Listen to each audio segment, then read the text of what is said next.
Good evening, this is News.PH, but it's not politics as usual. I'm Pia Ontiveros.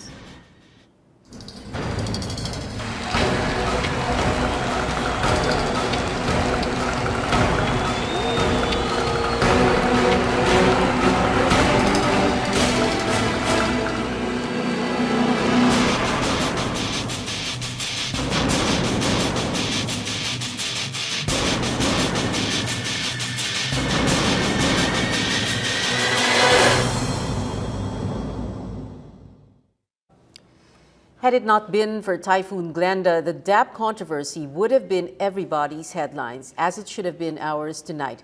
But Glenda was quite a typhoon, hitting Bicol before it moved towards southern Luzon, Metro Manila, and finally central Luzon, proving that truly this is the not-so-new normal. So tonight we talk about both Glenda and DAP. Our guests here in the studio for DAP, not about Glenda, Congressman Neil Tupas and Inday Espina Verona. Congressman Tupas, of course, famous for being the lead prosecutor of the Coron impeachment trial, and Inday Espina Verona, journalist and blogger, correct? Yes. Thank you for being here. We're going straight now to the NDRMC, or is Joyce Ilas ready? Okay, let's just wait for Joyce. So two issues here, Congressman Tupas and Inday: political capital and how to spend it, and is the executive and the legislative ganging up on the judiciary? Congressman Tupas, can we begin with you? Is this a slugfest going on? No, it's not. Not it's, yet? Well, as of now, as we speak now, it's not. Let's look at it in an angle, Pia, that, it's democracy at work.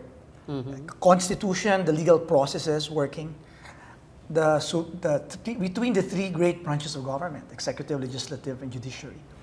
Co-equal branches. Co-equal branches, the judiciary checked the executive. the legislative first by declaring PDAF unconstitutional. It checked also the executive branch by declaring portions of DAP unconstitutional. But the Congress or the legislature is also supreme within its sphere, like the power of the purse. Okay. And it can also go into the legal or constitutional processes where we can see the checks and balances. So for me, it's the system that's working now, and it's not two branches or two branches ganging on one branch. That's the way I look at it now, Pia. It's the system working. It's democracy. But At when work. you say democracy at work, no. Yes. But when the president questions the Supreme Court's decision and says that hindi ko maintindihan kung ano yung kung bakit ganyan ang decision nyo. What is that saying? That the executive is supreme over the judiciary? No, it's not. What? But remember, Pia, it was a 13-0 decision. Right. As lawyers, we would advise, let's say, the party not anymore to file an MR. No, that's The party? What do you mean the party? The Liberal Party? No, the party, let's say the defendant there. The defendant. Okay, I thought you said Liberal Party. The defendant, for example. Because nag-usap tayo based on, objective. Yeah. But we would have advised, let's say our advice as lawyers, don't anymore file an MR because it's 13-0. Yeah. It's useless. Well, would you have, but the president stated in his address to the nation that he will file a motion for reconsideration. So it shows also that the president submits himself to the legal processes of the court. Submits himself to the legal processes. Yeah. You just said that pag 13-0, wag ka na mag-file ng MR. Like lawyers. Wag mo nang i-question. Kung lawyers, di ba tayo? Like, yung mga abogado, sabihin nila kung may chance or wala eh. Yeah. Pero si Presidente... Pero kahit kami hindi mga abogado. Kahit hindi abogado, alam niyo rin, di ba? Namang 13-0 with one, I think, nag-inhibit. Pero si Presidente, still, he signified his intention to file a motion for consideration. So nakikita mo na siya mismo sinasubmit niya yung executive to the constitutional processes sa Korte Suprema. So hindi gano'n din kasama, the president is submitting himself to the constitutional process. Yes. Even if he does not recognize the decision of the Supreme Court. Hindi niya sinabi na hindi niya rin recognize. Ang narinig ko na hindi siya sang-ayon. Diba? Oh, okay. Hindi But siya what's the sangayon. difference? Yeah. Let's say you may disagree with Okay. the decision of the Supreme Court, But you can it doesn't recognize it. doesn't necessarily mean that you don't recognize it. By filing a motion for consideration, you recognize the decision of the Supreme Yeah. Court. But when the President says that, in so many words na baka umabot to sa ganito, ganyan, hindi ba? What does it sound like to you? Siguro yun, yung huling portion, parang nakita mo yung frustration ni Presidente. Diba? Yun yung disappointment, frustration na because of this, di ba may mga naantalang proyekto, doon mo nakita yung human nature naman ng Pangulo na naging disappointed siya. So doon niya lang pinakita. But still, para sa akin, the mere fact that he is filing a motion for consideration, he is recognizing and submitting to the court processes. All right. We're going to have to swing from DAP to Glenda. We're going to go now live to Joyce Ilas. She's at the NDRRMC headquarters for an update. Joyce?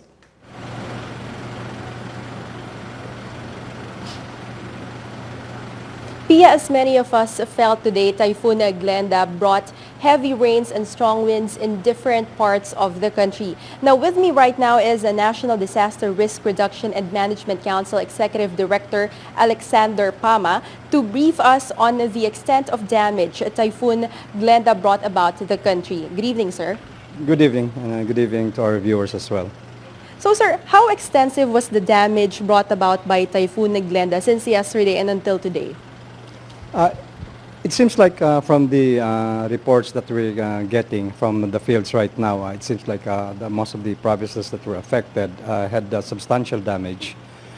We still cannot give you exact figures because even as we speak, reports are still coming in at this point.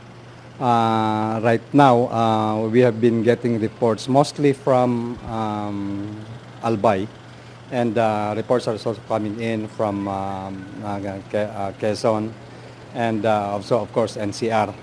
We are still awaiting reports from Bataan and Bulacan and some other areas that have been affected. So I still cannot give exact figures right now. We're still tallying this, but evidently it had been quite substantial, but not as bad as the previous typhoons. Sir, by substantial, can you elaborate on that? Which part of the provinces were affected mostly? The damages that, the reported damages that, the reports that we're getting from the different areas, mostly from Legas, Albay, for example, we get reports like some of the buildings, most of the houses, and some of the infrastructure have been affected. And the same thing in Quezon. It seems like right now, from the basis of the reports that we're receiving, Quezon seems to more or less so far has been one of the more hardly hit from among the provinces that the Glenda has passed through. How about in terms of casualties, sir? How many do we have so far? In terms of casualties, as of 6 this afternoon, we have counted confirmed 6 dead. But reports have are coming in, and evidently this will be definitely be more than 6. As of counts right now, we're still confirming about a number of them. Maybe before midnight, these numbers we will have tallied additional casualties. Reports are coming, especially from the more remote areas right now. Sir, what were usually the causes of these deaths? Mostly, what we can see as the causes are those people who were in trees. They were hit by trees that fell, and also some of the branches that have been falling. And we have one report that a number of the victims were crushed by a concrete wall. Sir, you repeatedly said in your previous interviews that you were that the government is targeting a zero casualty count for this typhoon. Why weren't we able to prevent these casualties? As I was saying earlier, definitely there are a number of factors relative to us trying to get the target of zero casualty, and evidently now it shows that we have not gotten the zero casualty rate. There are a number of factors to this. Insofar as the preparations that we've been doing in the government, I think I've been witness to the preparations that we've been doing here for the past so many days, even before the typhoon came in. But what we have observed is one of the main factor why we still had casualties is precisely the people themselves, our countrymen. In fact, in the press conference that we had this afternoon, Secretary Soliman was saying that during their evacuation procedures, a number of our countrymen just simply refused to leave the danger areas. And some of them did leave, but a little bit late. And in these reported casualties that we have seen that most of them were in areas that were not exactly safe. This has been proven, which cost their lives. Sir, lastly, tomorrow Typhoon Glenda is expected to exit the Philippine area of responsibility. So what can we expect, or what are the next moves of the government starting tomorrow, sir? Well, in fact, not only starting tomorrow, that we have already started clearing the clearing operations of primarily we are giving priorities to the restoration of what we call the lifelines, meaning the roads, the bridges, and the power supply that have been hampered by this typhoon.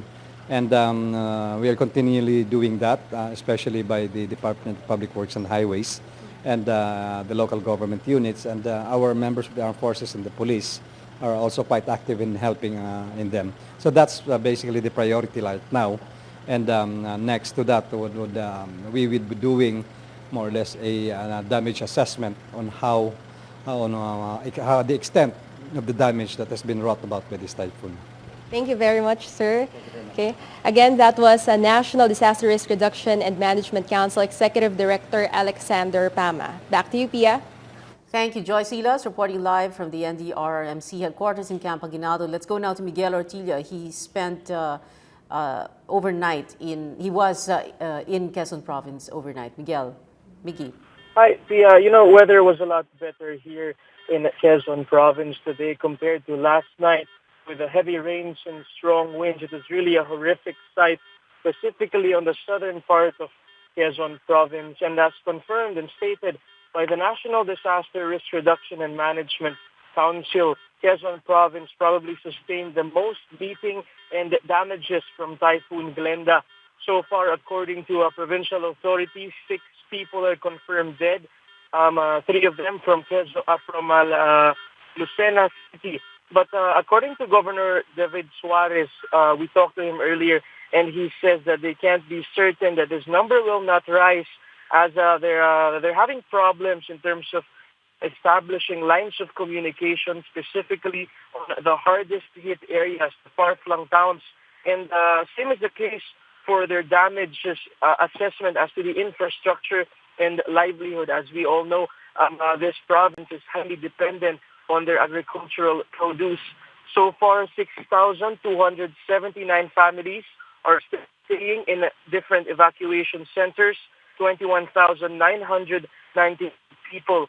And the municipality of Gumaca is the only town so far that has declared state of calamity. But according to Governor Suarez, the Sangguniang Panlalawigan will already convene tomorrow, assess the situation, and he says the chances are they will also declare state of calamity for the rest of the towns here in the province. We can also say that tomorrow classes are suspended for all levels here at Quezon Province. Pia? Yeah, Miggy, can you tell us what towns and or barangays are still isolated at the moment? Well, at this point, Pia, all towns are already passable through the Maharlika Highway. Earlier today, Lope, Quezon was isolated due to the many huge trees that were blocking the way. But we can't say the same for the different barangays. As just to give you an example, Barangay Magsaysay in Lopez, as well as Barangay Gomez in Lopez, Quezon, some of the areas there are still flooded with waist-deep waters, which is making it difficult for responders or people bringing relief goods to reach those areas. But if you're talking of the towns, all are reachable. However, they're still having problems with communication. And also, we have to mention with when it comes to power, as practically the entire province is still out of electricity. Pia? All right, thank you. Miguel Ortilla reporting from Quezon. We'll take a short break, but before we do that, wait, I just want to give Inday a chance to respond to Congressman Tupas's statements a while ago. Hindi naman daw ito slugfest. This is democracy at work. I think it depends what you mean by a slugfest or how you think democracy should work. I do believe that any respondent has the right to file an MR, even if, you know, from you and I layman, we go like 13-0. But okay, granting that he does have that right, and he does, it was the whole tenor.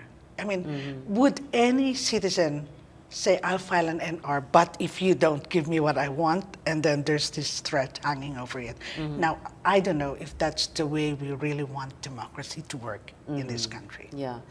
That threat, is your filing that bill to scrap the JDF, the Judiciary Development Fund, part of it?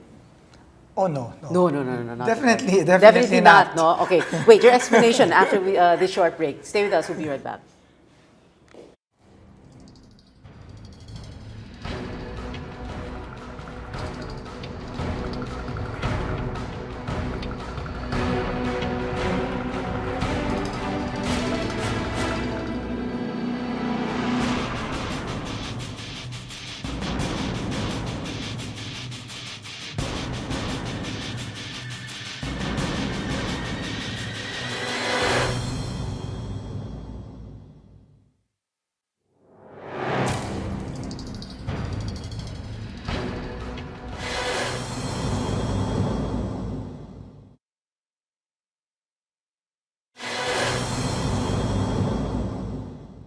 Welcome back. You're still watching News.PH. I'm Pia Ontiveros. Still with us, Inday Espino-Varon and Congressman Neil Tupas. Congressman Tupas, you were saying before you went to a break. Yeah.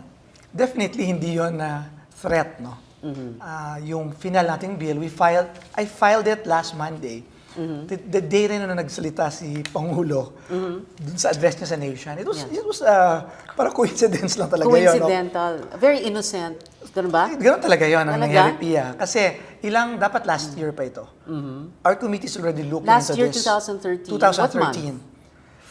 Pag-start pala ng Congress eh. Okay. Pag-start pala ng Congress. Why? In one sentence, why? What is it about the JDF that Ang you JDF described? kasi matagal na yun, even during the time of Corona. One of the 8 articles of impeachment at the time, JDF na yun eh. Yeah. So hindi lang na i-present. Yun din ang basis for the impeachment filed against Hilario Davide. Yes, diba? Davide nung matagal na. Pero ang nangyari naman kay Chief Justice Davide, hindi nag-cooperate noon eh. Ang Korte Suprema, kaya wala rin nakukuhang data. Okay, so it was one of the articles against Corona. Chief Justice Corona, hindi lang na i-present yun. We have some pieces of evidence. So napag-isipan namin that we have to look into this fund. It's billions of pesos. Hindi na-account. Walang transparency. Discretionary fund. Discretionary funds ito. Lahat naman kayo may discretionary fund. Executive, legislative, judiciary, di ba? Yeah, but di ba we follow the Supreme Court decision, although we don't agree with it. Okay. Yung mga discretionary funds, they declared unconstitutional. What kind of evidence do you have? Mas maganda ba ilabas ko na lang siguro pag may hearing Dali na, no? In one sentence, a summary, just a one-sentence summary of the evidence that you have. Siguro it's there are allegations of abuse and misuse of the funds. Okay. And siguro mas maganda doon na sa hearing because para at least makasagot naman yung Korte Suprema. Ang bottom line is, these funds amounting to billions of pesos, walang accounting, proper accounting and transparency. So we filed this bill, final ko ito, rinipil yung JDF law na ginawa pa ni Marcos era ito eh, 1984. Wala itong checks eh. Dun sa, pero papagpatuloy natin, we will continue yung benefits. No-audit naman siya ng COA, hindi ba? Actually, we requested sa COA last 10 years. Ang audit, very general lang. Okay. Hindi talaga yun, it's not a real audit. That's why... So if this was one of the articles in the impeachment trial of Renato Corona, the evidence that you have is what was supposed to be used during the impeachment trial? No, it's just part. It's just part of the, not really evidence, but part of the things that we will ask the Supreme Court to explain and to account. So it is, para sa amin, Pia, it's within the sphere of Congress na kailangan yung pondo lahat ay kailangan tama naman mapuntahan. Yeah. You say this is coincidental, the President's speech Yes. on Monday, although everybody knew that he was going to speak very soon already about the DAP, no, and that you filed on Monday. But you're all party mates, ba? You're all allies, etc. Hindi nyo talaga napag-usapan to. Hindi namin. Walang tumawag. Yung Wala talaga. Totoo, wala talaga. Ilang weeks na namin ito talagang fina-finalize ng bill. Kasi very technical eh. We will create a judiciary support fund, hindi na development fund. Kasi when you say development, judiciary development fund, supposedly the public will benefit. Like yung DAP. Yeah. It's a development acceleration. It's an acceleration fund. Yung PDAF development, ang purpose is for the public to okay. benefit. So PDAF and DAP, the public benefits. Should. JDF, the public does not benefit. Ang JDF kasi hindi eh, di ba? Development, it's napupunta sa grocery yan, Yeah. sa allowances talaga. So, properly, it should be called support fund. Okay. But more than that, transfer namin sa National Treasury yung pera para maging accountable and transparent na siya. Inday, what do you make of this? It is a coincidental thing? What?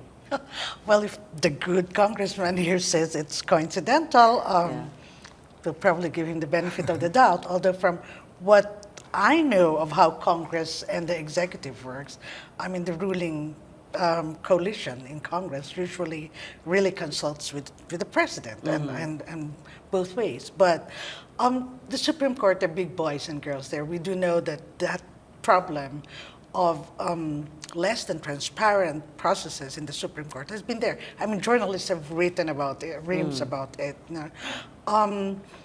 But there's also something like, if COA didn't audit it properly, if COA was so vague, shouldn't you also be asking, like, COA, why wasn't it audited properly? I mean, but also, I also remember in the last Integrity Summit, the Ombudsman, Conchita Carpio Morales, the COA Chair, Grace Pulido-Tan, and Chief Justice Lourdes Sereno were very, very clear when they told participants in the summit, if the budgets of these offices are always at the mercy of Congress or the executive department for that matter, it is going to be jeopardizing the independence of these supposedly independent institutions. So I just point that out because maybe Congress also wants to think about that, because I'm sure a lot of people would probably be thinking the same way. Yeah, I'm sure Neil Tupas is thinking about that right now. Yes. A short rebuttal from you. Well, una-una, no, hindi ko naman kinonsulta ang Malacanang about the bill. No? It's Committee on Justice. It relates to the judiciary. Yeah. Pondo na bilyones na hindi naman na-account. So, para sa akin, trabaho namin yon. That's why we filed that bill. Yeah. Number two, yung independence of the judiciary, it's in, pag tingnan mo sa Constitution, Article 8 yon, Judiciary, Section 3. It calls fiscal autonomy. Ibig sabihin lang nun, dalawang bagay. Pag ang fiscal autonomy, hindi namin pwedeng pababain yung regular budget nila every year. Kung ano yung budget ng judiciary, hindi namin pwede babain yan. Pangalawa, once we approve the budget of the judiciary, it shall be automatically and regularly released. So that will protect their independence. But we're talking here of fringe benefits, allowances in the billions of pesos, created during the time when the executive and the legislative powers were vested in one person. Hindi na account eh. Yeah. Even the COA, we asked them, hindi nila nasasabi. Yeah. That's why I asked the COA recently to make a special audit. So, kung hindi na account yon, yung fiscal autonomy or independence, hindi niya pwede outweigh another doctrine under the Constitution, which is accountability of funds. Okay. Well, no one will quarrel with transparency, no, or the need or the lack of need for or lack of it. But just to be very clear about this, the bill, although you said about the evidence, part of it came from the article, in one of the 8 articles of the Corona impeachment trial. In a sense, the bill grew out of the impeachment articles. Just portion. Portion, okay. Because another portion is also based on the general code, COA audit. Okay. We'll have to go from DAP to Glenda. Patricia De Leon is live from Pag-asa. Patricia?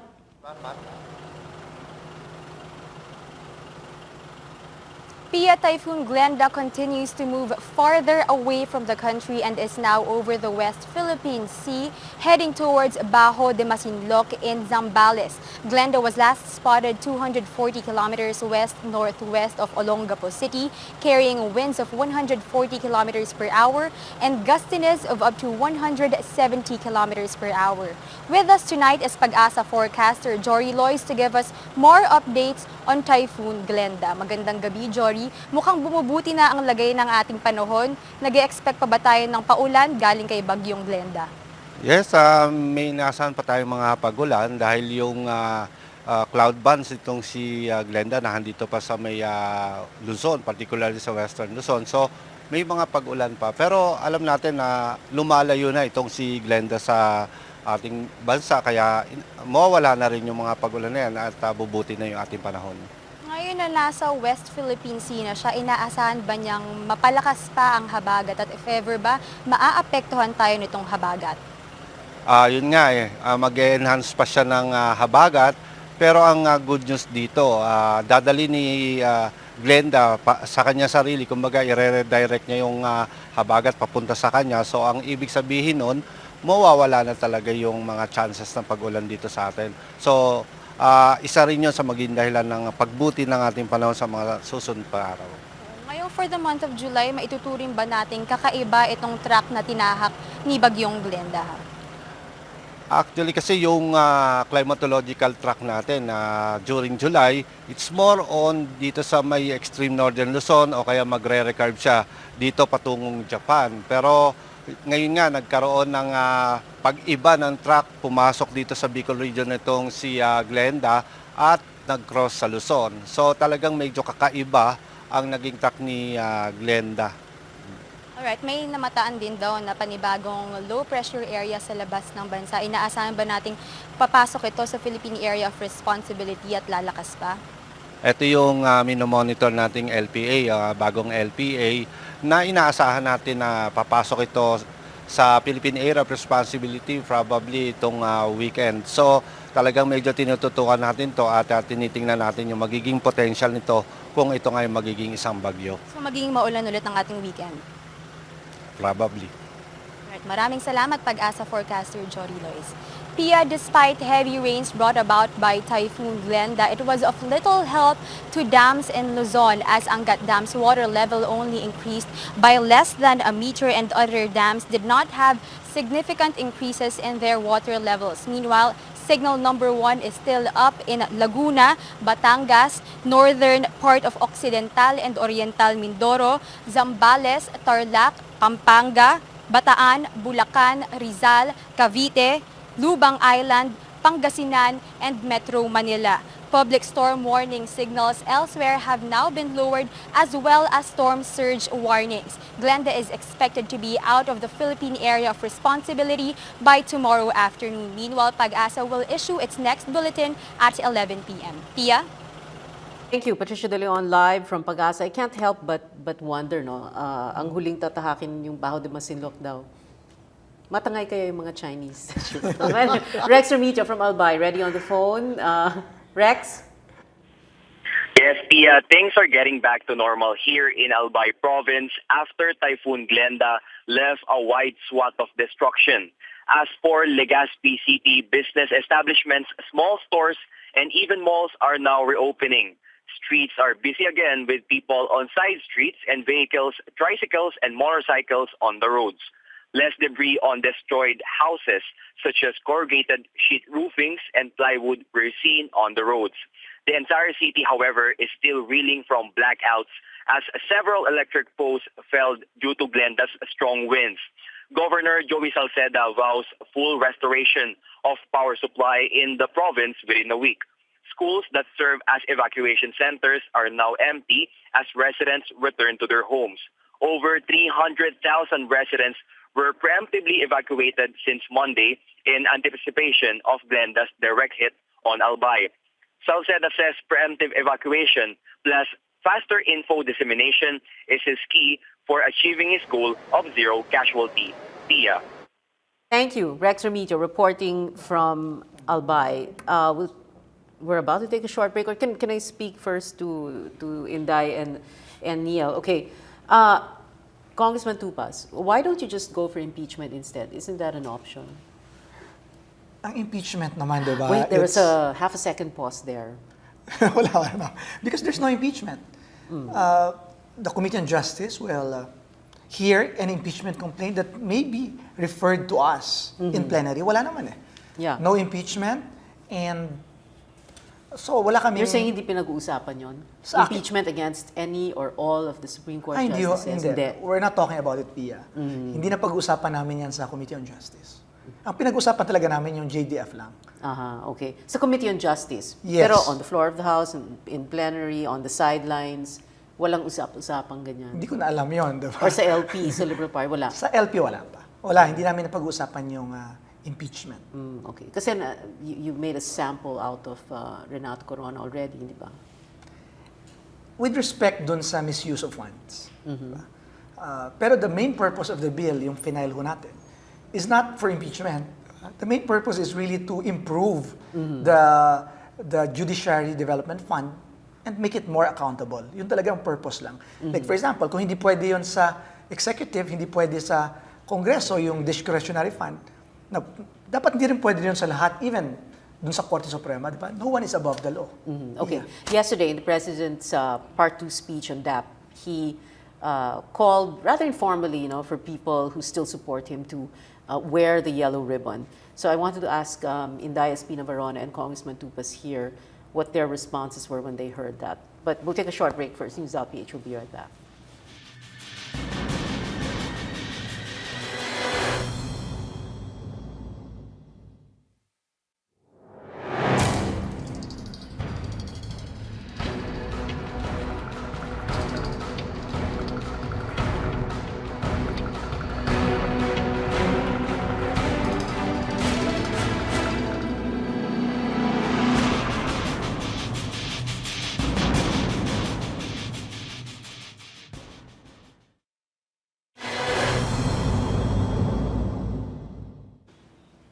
Welcome back. You're still watching News.PH. I'm Pia Ontiveros, still with us, Inday Espina-Varona and Congressman Neil Tupas. We left a question hanging before we went to a break.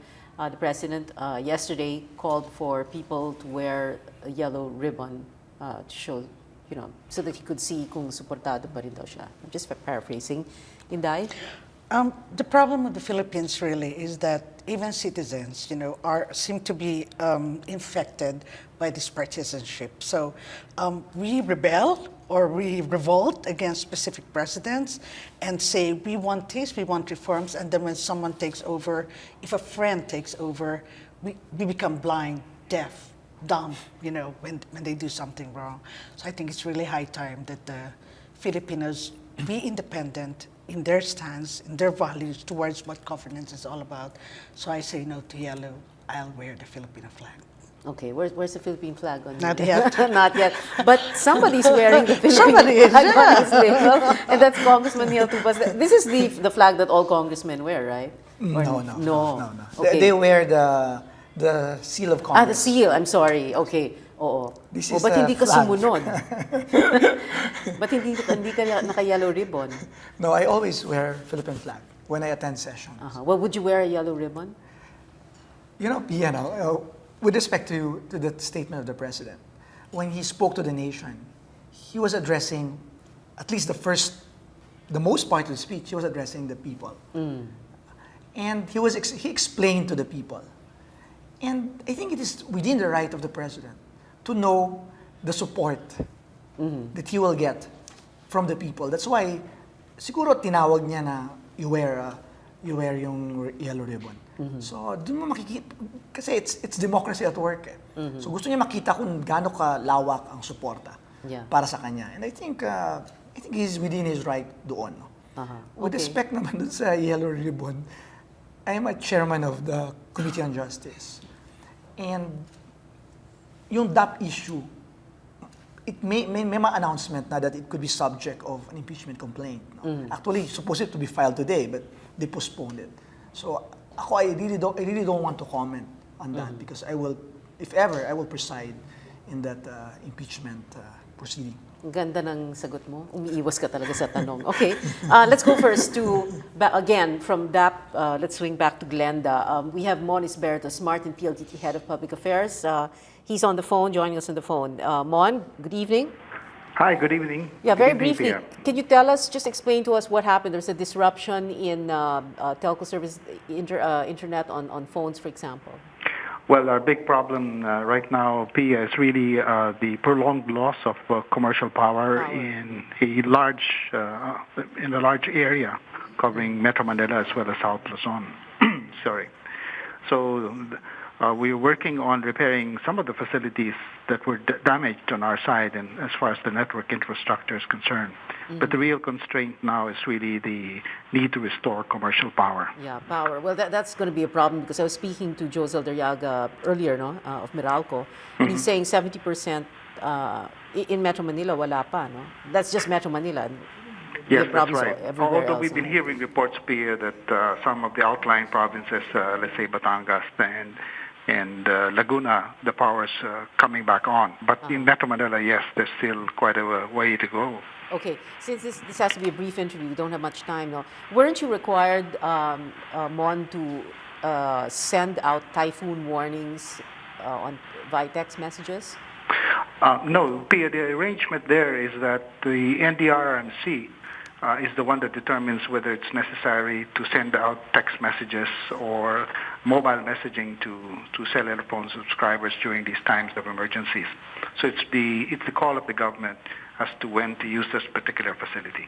Okay. So you're saying na hindi kayo sinabihan for this time around? Ganun ba yan?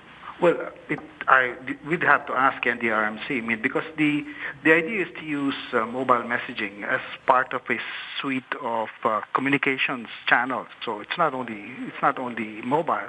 Okay. The first recourse is broadcast and other means of communication. Okay. Anything else that you can share with us, Mon? Well, at this point, we'd really like to advise our subscribers to conserve power on their batteries in their cell phones. Because the lack of commercial power affects, not just the cell sites, but also people's own cell phones. So the irony is you might have a signal, but you might not have batteries anymore in your phone. Okay, yeah, well, problema. Well, at least ang Smart walang spam message. Anyway, thank you very much, Mon ISBERTO of Smart and PLDT. Okay, Salamat. thank you, Pia. Okay, let's go now straight to MMDA Chairman Francis Tolentino. He's joining us also on the phone. Good evening, Chairman Tolentino. Hi, good evening, Pia. Good evening to your viewers as well. Yeah, can you give us a very brief update about the situation here in Metro Manila, aftermath of Glenda? We are still proceeding with the clearing operations to make all roads passable, but most of the roads are really passable. The debris being cleared physically. City of Manila declared that they have physically cleared up all the streets. C5 has been cleared.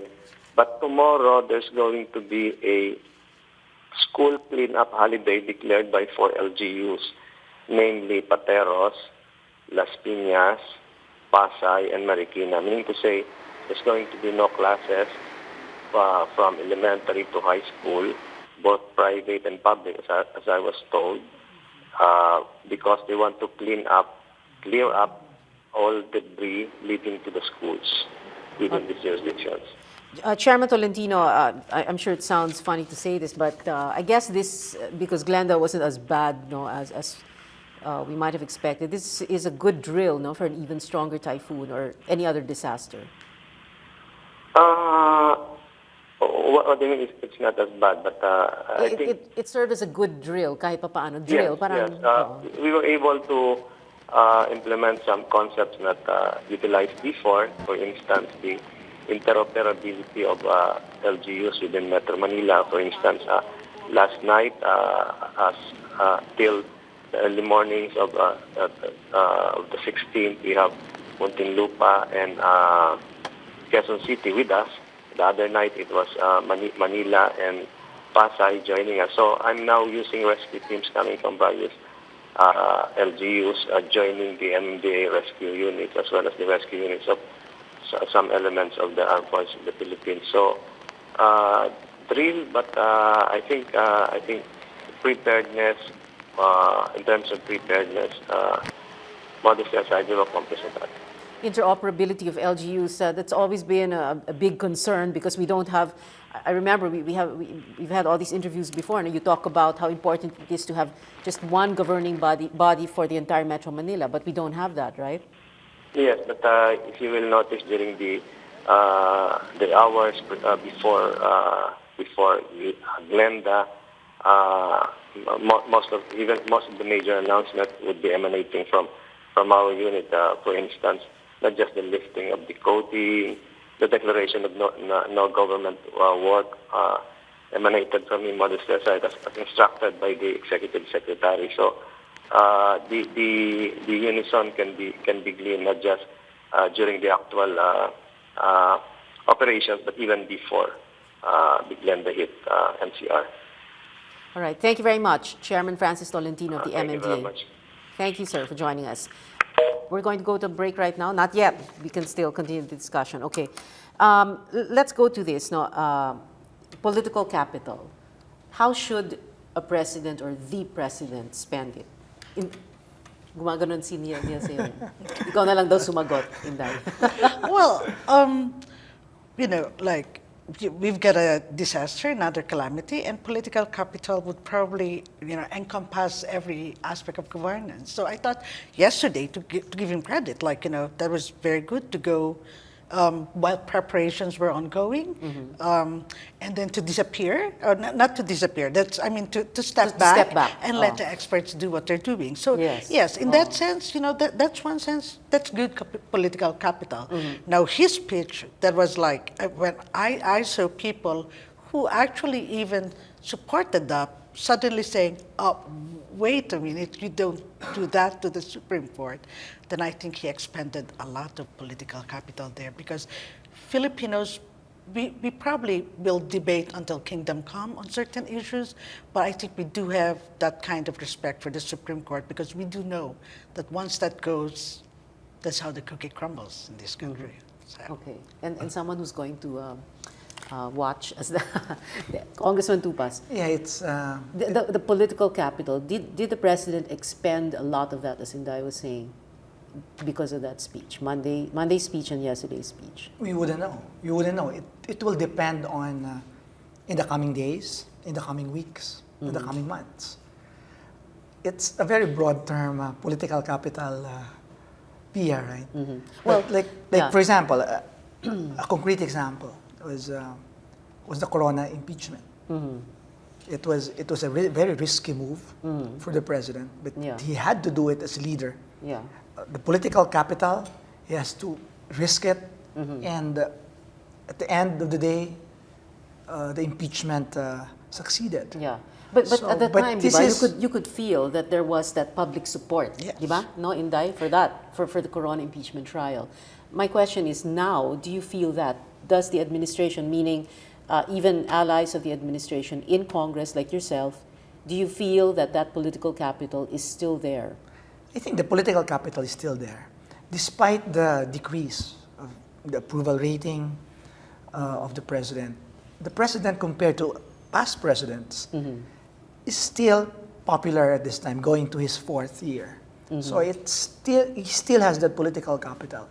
And whether, how much he will spend, or he spent a lot with that speech, I think we should not look at it in just one speech. It will be a series of events, developments from that time henceforth. In the coming days, weeks, and months, we will know. Yeah. So should he spend more of that political capital by keeping Butch Abad as budget secretary? Don't answer it by saying na independent ang executive. No. But the president, what do you think all the should cabinet happen? Secretaries are alter egos of the president. That's the concept. The doctrine of qualified political agency. They are just extension of the president. Yeah. And it depends on the trust and confidence of the president. And this president spoke. Okay. He still trusts, and he believes in the Secretary of Budget Management. And for me, as a member of Congress, I can't question that. Inday, you wrote a piece, July 7, 2014, why Abad should resign.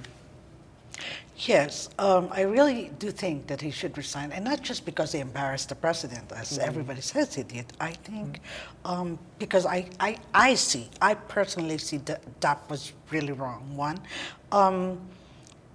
I was very happy with the Supreme Court decision, and I think for a 13-0 decision, when your budget secretary, your architect and implementer of that entire thing, I mean, in any other country, we would have seen people stepping down. Because it's a recognition that you did something that the Supreme Court said overreached, the boundaries of your power. Probably they have a different standard in Malacanang these days, but I would say that of any administration, and I'd still say that of Butcherbad. He should go. We'll have to take a short break. Please stay with us. News.PH will be right back.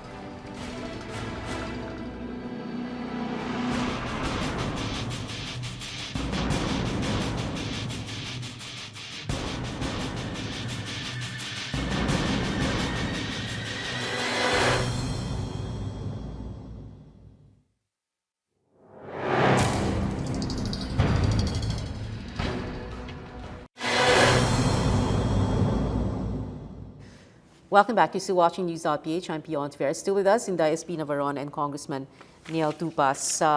All right, Butch Abad and resignation, etc. In a situation like this, should he resign or be fired?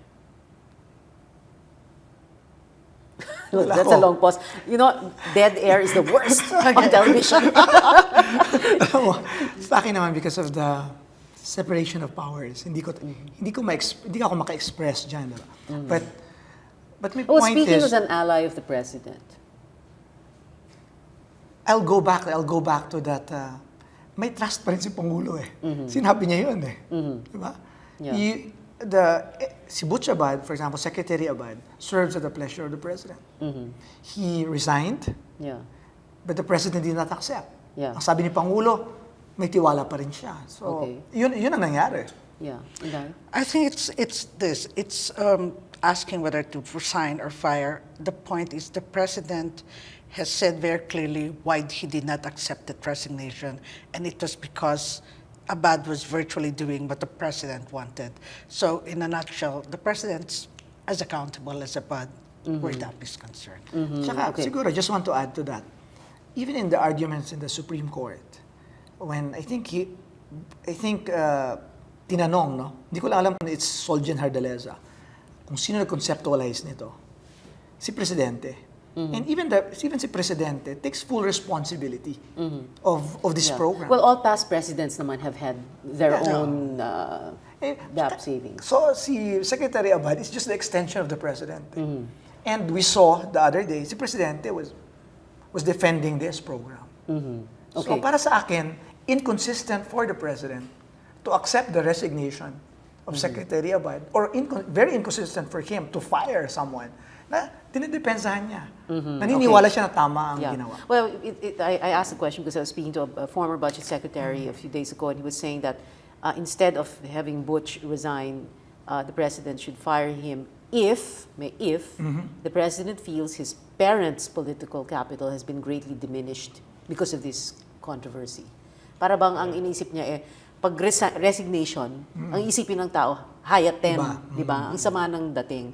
Pero kung fired, it moves the attention or whatever away from the president. Pero babalik pa rin tayo doon, Pia, di ba? Yeah. Okay, sige. Let's go back again from DAP to Glenda. NAIA General Manager Jose Honrado is on the phone. Good evening, sir. Thank you for joining us. Good evening and good evening to all the viewers. Yes. Sir, can you tell us what happened? There were two airplanes, one of them, is that correct? A Boeing 777 that were damaged because of Typhoon Glenda? Well, I'm not so sure on the particular type of aircraft, but there were two aircraft that were damaged. One is a Singapore Airline aircraft and one is a Malaysian. The Singapore Airline was damaged on the left wing, on the leading edge, because it bumped the aero bridge. Yun namang Malaysian Airlines, nakapark sa remote parking because of the strong wind, umikot ng 45 degrees, may tinamaan siyang steel staircase. Okay. You also needed to clear one of the runways, is that correct? Or what? How is that again? You needed to clear something? Was it one of the runways or one of the roads on the side or something in Naiya? No, there was no Wala? problem as far as the runways is concerned. The runways were open at about 11:13 this morning. 11:30 this morning. So they were closed. It was closed for how long, sir? Oh, I think about 6 hours or something like that. Okay. And that's what a typhoon Glenda does to us. I mean, not a very strong typhoon yet, right? Yes, we were hit by strong wind, not necessarily by strong rain, but because of strong wind. Okay. Other than that, sir, wala na pong abala sa airport. Wala naman. Basically, wala namang damage which will require major repair or the closure of the runway. It's just because of the strong wind. Kaya nag-close ang runway. Okay. Maraming salamat po, General Jose Honrado. Thank you very much for joining us this evening, sir. Yes, thank you very much, Tia, and good evening. Good evening, sir. And good evening also to Attorney Hernando Cabrera, spokesperson of the MRT LRT. He's on the phone, joining us on the phone right now. Sir, good evening. Yeah, good evening sa ating mga viewers. Okay. As of 7 p.m., so that's an hour ago, ang announcement daw ninyo, hindi pa kayo sigurado if the MRT and LRT can operate by tomorrow because, again, as Smart's Mon ISBERTO was saying, the problem of power supply. Yes, basically ang problema namin ng PIA sa ngayon is yung power supply namin from Meralco. And we also understand na may problema talaga sa yung Meralco in terms of sa mga structures nila at saka yung sa kanilang supply. So, while bukas, ready kami, yung aming facilities na na-check na namin, ready to operate. Ang problema namin is yung aming power supply. Two things ang tinitignan natin, Pia. Number one is yung power supply namin should be sufficient. Ibig sabihin, it can sustain yung end-to-end operation namin. And then, dapat proper yung kanyang supply. Ibig sabihin, hindi nagpa-fluctuate. Kasi otherwise, pagka nagkakaroon tayo ng mga fluctuations ng power supply, there's always a possibility na magkakaroon ng mga trend na mga stranded dun sa pagitan ng dalawang stasyon at delikado ito at saka unsafe sa ating mga pasahero. Okay. So, in other words, Attorney Cabrera, our transport system, well, MRT, LRT is paralyzed for tomorrow, effectively?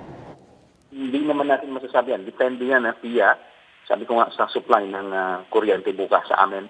As early as 3 p.m. bukas, imo-monitor namin kung kaya na ng aming power supply. Magpo-post ako ng advisory bukas kung makapag-operate tayo as scheduled ng alas 5 ng umaga. Depende sa power supply na makukuha natin. All right. Thank you very much, Attorney Hernando Cabrera, of the spokesperson, LRT, MRT. Final words from our guests. Inday? On DAP, not Glenda. Yeah, on DAP. Good intentions never excuse violations of the Constitution. And just one more thing, if you really did DAP because you wanted to reform the system, how in God's name did money end up again in Apollos NGOs? Okay. Well, first of all, I would like to thank you, Pia. It's nice nice to hear again. With all of these issues now between the three branches of government, executive, legislative, and judiciary, especially now with DAP, PDAF, JDF, I just want to assure the public that, I don't see any constitutional crisis happening. Even in the worst case scenario, I don't see any constitutional crisis. Whatever happens here is part of the constitutional process, and as elected representatives of the people, and also as chairman of the Committee on Justice, I assure the people that we will work something out here according with the constitutional processes. And kung ano man ang mangyayari dito, it would be for the best interests of the people. Yeah. And that's our assurance sa ating mga tao. You will work something out here, meaning you will do what is right. We will work something under the constitutional process. So, sa ngayon, hindi natin alam. Kung meron mag-file ng impeachment, whether against the president or against any constitutional officer, walang distinction yan. We will hear it and it will go through the process according to the rules. Hindi namin pipiliin yon. Hindi namin didribble yon. And that's, kasi may nagsasabi na baka pag-alay kayo, didribble yun. No. We will treat all impeachment complaints with urgency. Kung ano mangyari dito sa interplay of the three branches of government, we assure the people that it will, pag natapos ito, it will be for the best interest of the nation. All right. Thank you very much to our guests tonight. Inday Espina Barona. Thank you, Inday. And Congressman Yao Tupas. Thank you very much. We'll have you back here, no? Pag may nangyari na ulit sa Kongreso. Salamat. But you're still wearing that flag next time, sabi mo. Thank you for watching. See you again next Wednesday. Good night.